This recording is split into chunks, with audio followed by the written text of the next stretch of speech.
Ассаламу алейкум, ардақты ағайын. Мұсылманның мерекесі болған қасиетті Құрбан айт мерекесі баршамызға құтты болсын. Сан ғасырлар бойы қазақтың салт-дәстүріне сіңген қаншама отбасыға қуаныш, шат-шадыман әкелген Құрбан айт мерекесінде кішкентай бүлдіршіндерімізге арнайы шағын ғана сыйлықтарымызды дайындаған болатынбыз.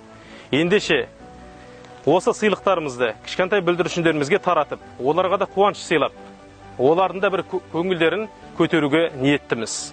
Аллах Тағала әрбір отбасына аманшылық, жақсылық, тыныштық, береке берсін.